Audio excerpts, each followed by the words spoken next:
Hello, everyone. So welcome to Wine and Real Estate. And for those tuning in on the video version, I will need to update one of those slides. I have to add some countries now. I'm adding Grand Cayman Island and Dubai very shortly to my list of countries. But I love Costa Rica. I think Costa Rica has something very special.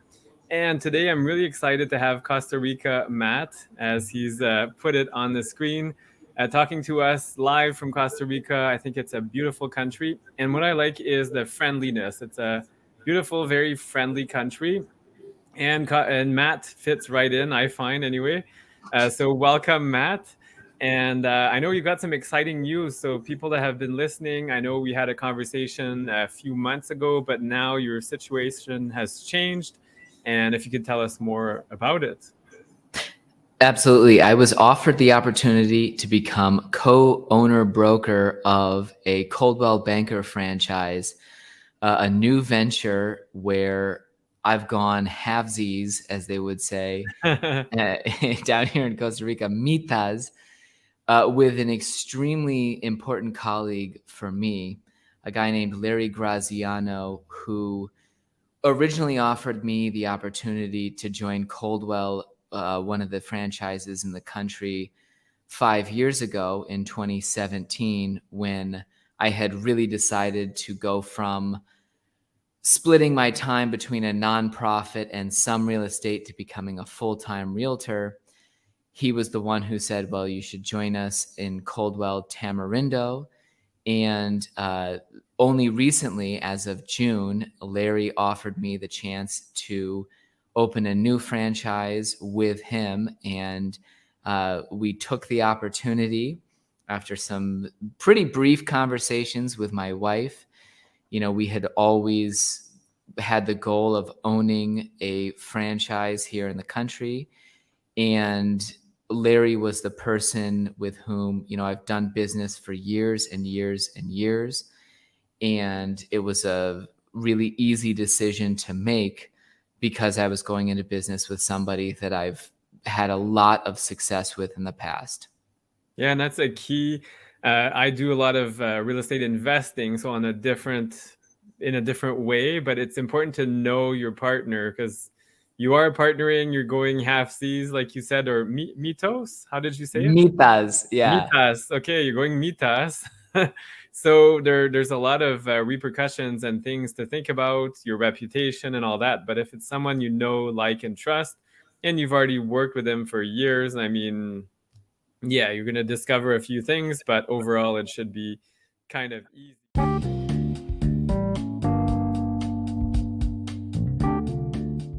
Hey everyone, just wanted to pause and share with you a financing tip that helped us scale our portfolio and can help you too.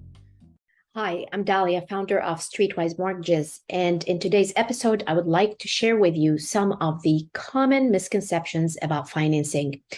Today, we will discuss mortgages for self-employed clients.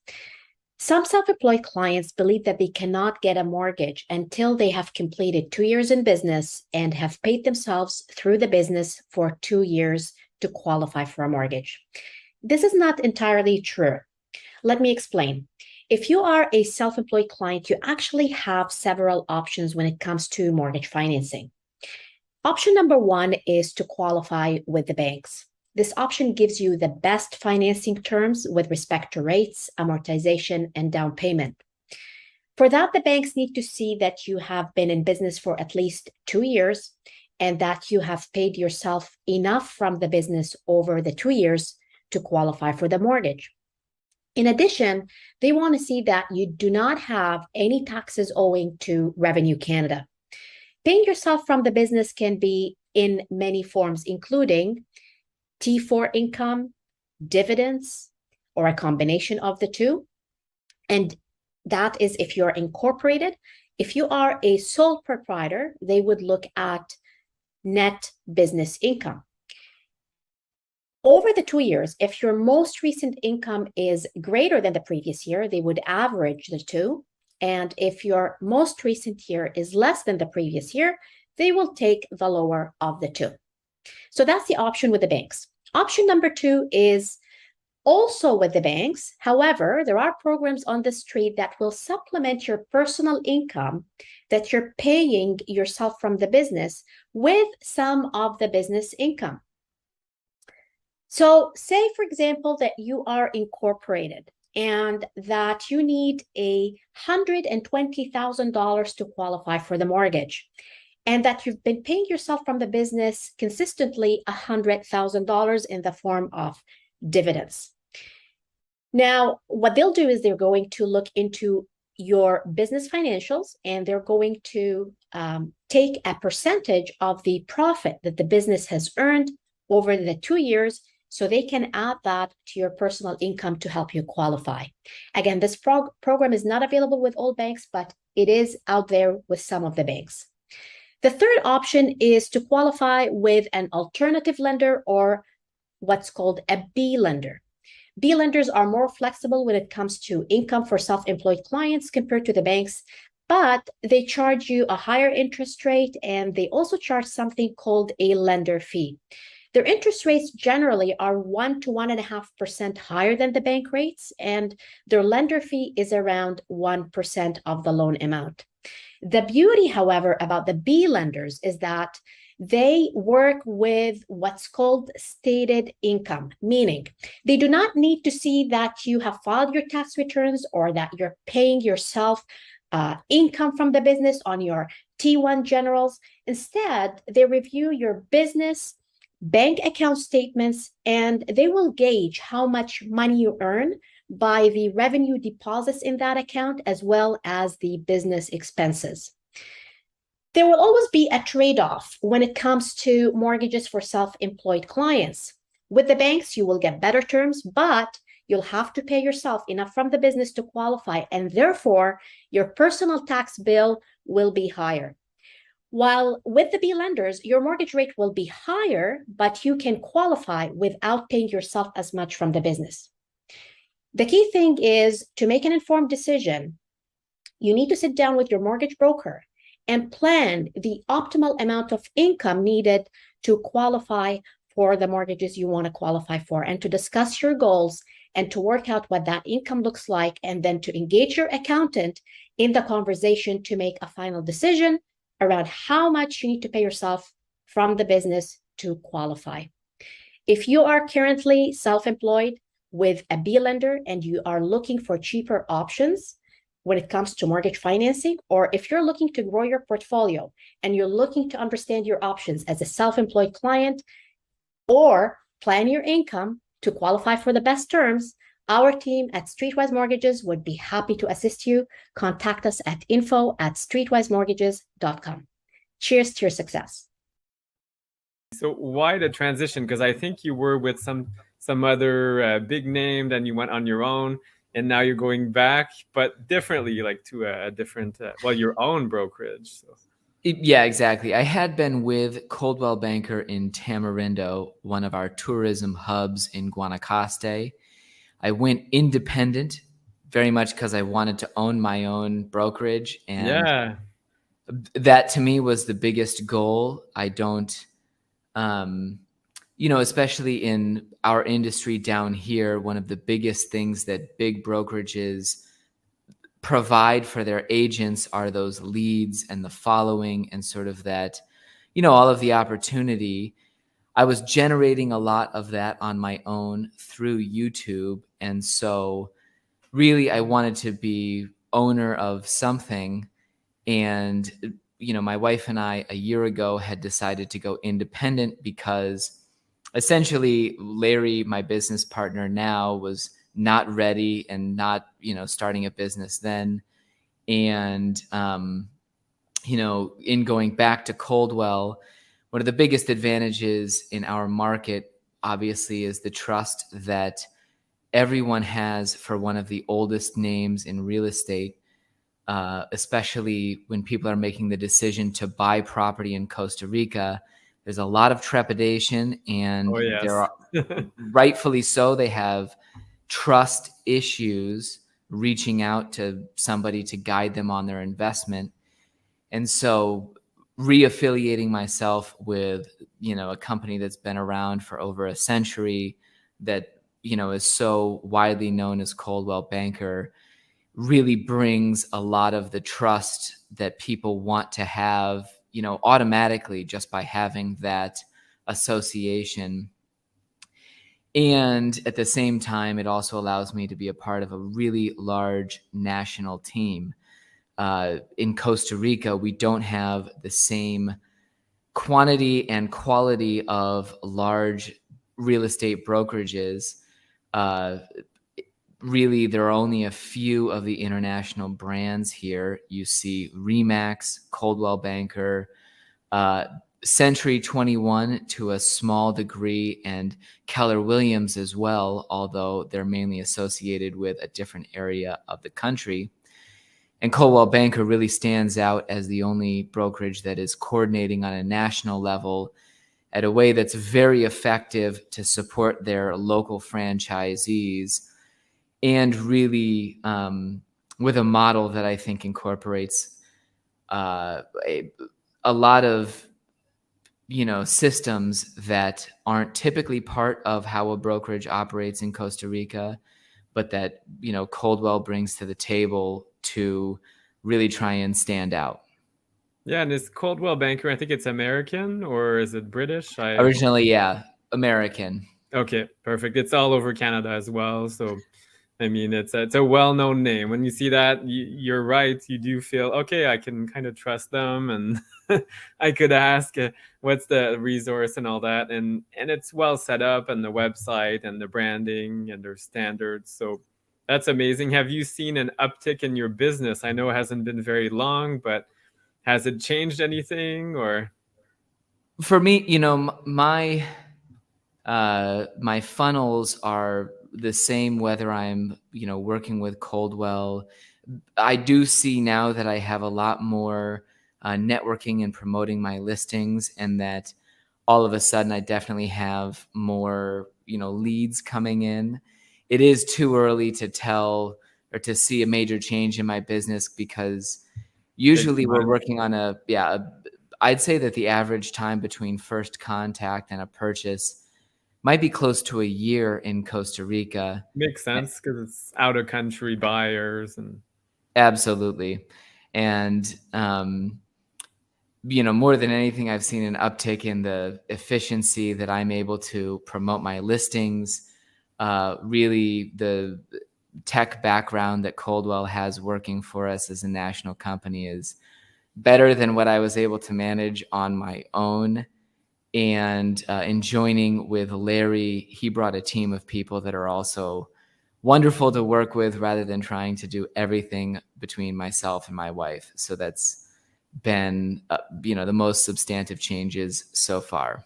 yeah, it's important because you have a young family, and you have to enjoy life because they grow up fast. I know mine are 16 and 18. They're not really interested in mom and dad anymore, except if you drive them somewhere or pay for something.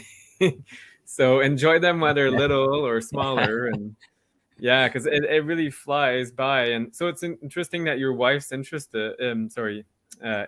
What's her role in your business? Yeah, If I you mean, don't mind. she is the wife of an entrepreneur who lacks a lot of the skills that are needed, especially when it comes to setting up web pages, streamlining things online. She ends up, when we went independent, she basically pulled a 2-week all-nighter to get our our brokerage page up and running by the time we launched. And really, on a day-to-day basis, she's there for me in only the ways that she's able to be called in, whether it's a showing that I can't make, designing that web page, syndicating a listing online, because she's absolutely by far more talented than I could ever be, and can really just sort of pinch hit for me in any kind of situation that's needed. Because really, one of the things that we haven't pursued is a growth strategy where we're hiring a ton of other people. Yeah, you're not outsourcing much. It's really internal. And No, it's very difficult to do that in Costa Rica. I have an assistant that I trust and have tried to hire other people, but over the years, it's been very difficult to find, people to come into our team that I'm really willing to trust with my clients' investment and advice, et cetera. And so it's still pretty much a mom and pop operation. And, it's not easy to immediately find a lot of people to take over those, responsibilities, whether they're simple or, more advanced. Yeah, it's the same here in Canada for different reasons, or the USA. It's more of a shortage of labor. While Costa Rica has lots, but it's unskilled labor, a lot of it. Or if they are, they're hired. So it's never easy to delegate in any business. So, but that's great. And that's nice. You're able to do all this, man. Your channel is impressive. Anybody check out Costa Rica Matt on YouTube. You have some great videos, great content. And you do this with yourself, your wife, and an assistant. That's it. So, wow, that's amazing. Good job. Oh, thank you. You're busy. No, absolutely. I've lived here for 14 years, and most of that time I've been essentially talking about Costa Rica for a profession. And, whether it's my nonprofit river protection organization or real estate, I find it very easy to give others information about the area, and nothing has made my business flow better than starting to offer that free information online and really trying to present people with an honest perspective. Because 5 years ago, when I really started focusing 100% on real estate, I had to spend a lot of time educating people about all of this initial knowledge to be able to reach a decision as to whether Costa Rica was right for them or not. And through my channel, I really hope to get people to that decision, making point where now they're educated. Hopefully they've been here and visited, and they've got all of the easy questions answered, whether it's weather or taxes or politics. I want to lay that out for them so that they can develop their relationship with Costa Rica and In a positive way, yeah. make a better decision. No, I love it. Is your nonprofit still active? Absolutely. I am Can you still tell us more? I'm super curious. I love the environment and helping sustainability. I actually studied sustainable design and things like that. I'd love to hear more. Yeah, I'm still president of the board of directors of a Costa Rican nonprofit that you can find information about by visiting ourwatershed.org, our with OUR and then watershed, or you can also visit guanacastewatercenter.org. And it's really, an organization focused on sustaining water resources in this region, because yes, when we have limited droughts here, it's this is an extreme environment where 50, 60 years ago you saw massive deforestation to create cattle ranches. Oh, wow. That created a landscape that no longer absorbs water like it used to. And when we have droughts, the rural communities here, they're 100% dependent on the water resources in their local well. So if we're not getting as good a recharge, you definitely have water shortage issues in a country that can't just run pipelines everywhere that they need. With the So mountains very focused. and everything, that would be complicated. Oh yeah, and then it dries out. So the whole idea is really connecting that concept of landscape protection with water being available in the future. And now I've put it in the hands of other people who are, far more energetic, dedicated, and really putting their hearts into it than I could ever do. And I'm really happy now to just be a volunteer, supporting them and allowing them to achieve the great things, while I don't have to stress quite as much about those big questions of changing, land use behavior over time. Policies and advocacy, and that's a big project, big undertaking. So, but I still admire that you started it and now you're able to kind of delegate it and be involved. Yep. We had a bit of a side conversation by email about homesteads and water and cultivating the soil. So a lot of people see Costa Rica as this lush, rainforest, but it's not. Like you said, there's lots of deforestation that happened. There's lots of drought in Guanacaste, especially kind of like Canada. If you go to the Maritimes, Alberta, Saskatchewan, and Manitoba, they chopped down all the trees and it became a dust bowl in the 1920s and 30s. And I recently visited Alberta and it's still extremely dry, very few trees. You can grow, the soil is richer, but Costa Rica, with that sunshine and everything, people have this misconception that you can just plant a seed and then you'll have this lush garden of Eden. But yeah, it sounds like it's not the case. Can you tell us more about that if you don't mind? Yeah, absolutely. I think, people imagine this verdant landscape here in the tropics being just naturally an easy place to grow their own food.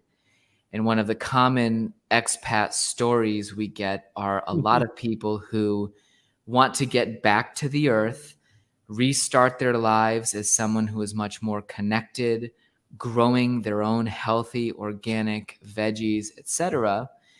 And logically, they figure that Costa Rica should be the place to do it because it has all of this wonderful international reputation for being such an environmentally protective country. Well, there's a big difference between the fact that Costa Rica has 25% of its land protected for national parks and what it is to actually start your own homestead and grow things productively. Yeah. And especially, in the tropics, really there's a lot of characteristics of the soil, the topography, and the climate overall that can make it a more difficult region to grow your own food than some of the places in, the flat areas of the US or Canada. You have, Costa Rica is one of the most biodiverse places on the planet. Well, that includes the biodiversity at the macro or the microbiotic level, and you have all kinds of fungi, bacteria, protozoa. The bugs that exist here and are ready to attack your nice little organic garden are infinite. They don't even really publish bugs of Costa Rica books because there are just too many to try and describe what's going on. Gardeners here in the tropics can face the difficulty of, yes, when the lush green season is here, you've got a ton of that, the tropical environment bringing every single possible pest. Yeah. And then you have a dry season where we don't have rain in the northwestern part of the country that you have to be prepared for, and really tons of irrigation and even wind protection. And, yeah. We've got this extreme climate that is very different than those fertile basins in Pennsylvania and, the Great Lakes region that, even though they only produce during the warmer months of the year, can have far fewer problems because they're not in the tropics where we've got these extremes.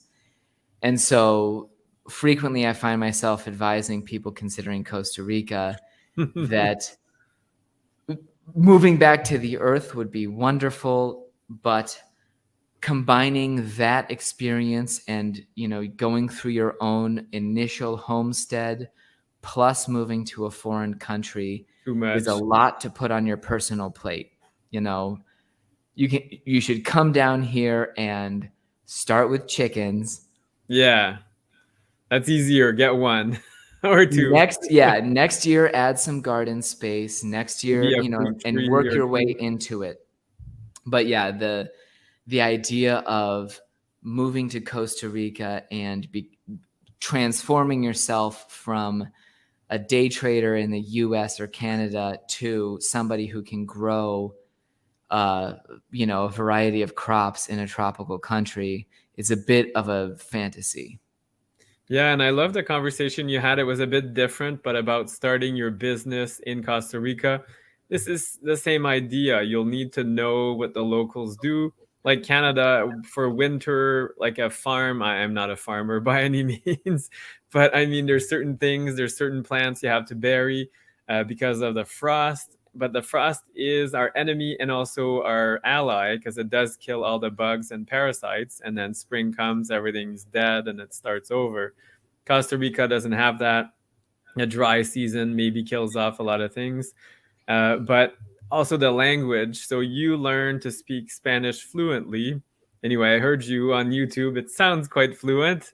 And so people have this dream of just being parachuted and starting this new life. But culturally and the sun, before we came on air, we were talking about the sunrise, sunset. The days are shorter in Costa Rica, but they're very constant. While in Canada, we're used to, especially Alberta, it's bright until almost 11 p.m. at night, which is insane. But then winter is the opposite. It's dark at like 3 p.m. So do you have some tips and tricks, like you said, kind of ease into it, come get something small, manageable? And then Absolutely. what else? Like, what are some resources or ideas? Really, I think that the only research that people can do for effective, business planning, if people want to come to Central America and launch their own venture, really the absolute first 10 or 20 steps involve moving here and ingratiating yourself in every way with the local customs supply availability Yeah. and understanding the local economy. Because another very tempting fantasy that people have is, they've seen a number of movies that end with actors taking their money to some tropical country and just opening their dream cafe near the beach in a perfect idyllic village. And really that whole illusion becomes a day-to-day grind, and it's a dangerous illusion because people imagine that you can just pick up and transfer your skills to a completely new country. And yes, you might also if you own a cafe in Canada, you might have a lot of what it takes to own a great cafe in Costa Rica, but you might find your business floundering by the fact that you can't, speak the difficult bureaucratic Spanish that it requires to get your first health permit. Yes. And you might also find that you open your idyllic cafe at a place that maybe you came down to research and you saw a ton of tourism there while you were vacationing in the country. In January. Yeah, and then come April and you have zero customers for the next 6 months because of the cyclical How do you tourism. survive? And so really, the whole taking a plunge head first mentality is what can most often get foreign investors into trouble in Costa Rica, that whether they're just buying a rental property to try and make the top ROI as a remote owner, or whether they're dreaming of completely recreating themselves now in Costa Rica, doing so where you're just taking the big leap of faith and moving here and throwing all your eggs into one basket by investing, can be one of the reasons that I see, such a high attrition rate of people not succeeding here because, they jumped in head first, went all in on some business idea or an investment paradigm, and there might be some simple flaws in their plan that they would have realized if they had lived here for 6 months first. But they're learning those hard lessons after they've already invested their time, money, and possibly, sort of their future by coming here. And they would have been much better off dipping their big toe into the, pool that is Costa Rica, feeling that out, slowly moving in, gradually bringing their capital down, and really taking things as conservatively as possible, because Costa Rica carries all of the normal difficulties with starting a new investment or a new business, plus 6 or 7 layers of additional difficulty for being what many would consider a developing Central American country. Yeah, and it's hard. I mean, in Canada, we're a little more familiar maybe with law differences. So I live in Ottawa, the national capital of Canada, and it's right on the border of the province of Quebec. And Quebec has a lot of bureaucracy. Sorry, I can't say it. Bureaucracy because of the civil code, which is very European. And again, like real estate closings and things in Costa Rica is done, I think, by a notary. Anyway, the way it's done is very similar to what happens in Quebec. So because I live close to that province, I know a lot more about bureaucracy and what to expect. But for most English-speaking Canadians or Americans, you're used to the kind of common law, or I'm not sure if it's the common law in the US, but it looks very similar. And then you get to Costa Rica and whoa, okay, what's with all this red tape and all this? And you have to get used to it and be prepared. Quebec is the same. You need permits for almost anything, even replacing tiling on your floor. Everything is permitting, inspections. Beautiful place, beautiful province, part of Canada, very different flavor. And it prepares people for Costa Rica. So if you're Canadian, maybe go stay in Quebec and pay your taxes. You have 2 revenue agencies in Quebec. So you have Canada Revenue, which is like the IRS, and the Quebec Revenu Quebec, which is the same. Costa Rica, you only have 1 layer. Thankfully, you don't have provincial and national taxes that I know of anyway. I hope. And, correct. You have, from a tax standpoint, Costa Rica, and from a government, one looking at the flow chart, it looks simple on paper because they only have national and basically county government, which would, not be provinces, but, not cities either. There are 83 of them in Costa Rica. Okay. So large regions. Yeah, you're dealing with fairly straightforward government structure in general, but each of those massive structures that you're dealing with can involve months of delays if you're an aspiring business owner. And one ministry may lose your paperwork or not process it fast enough so that some of the papers you submitted are still valid when you go to the next ministry. So definitely the bureaucracy comes into play to a large degree for anyone investing in Costa Rica.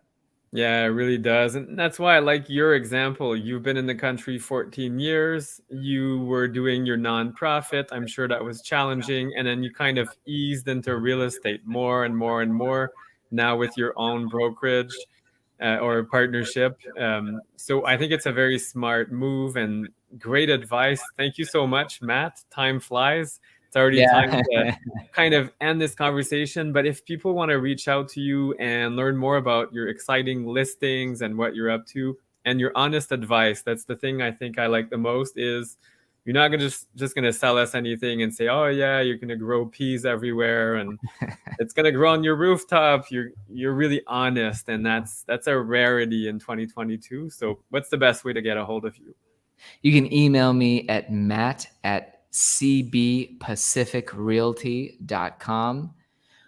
You can also find me at hashtag Costa Rica Matt, all one word.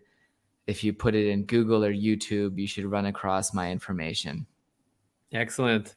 Thank you. So we'll have to meet up in person. I am in Costa Rica in person in November. So hopefully you're not too busy this time, and neither am I, but I haven't planned anything yet. So we'll see. but Yeah. let's meet in person. And I'd love to see you're part of Paradise, Humkilal, and that whole area looks gorgeous. And yeah, I hope to host you. Yeah, absolutely. I'll look forward to you coming back. Thank you. Take care. Thank you, Francois. Cheers. Cheers.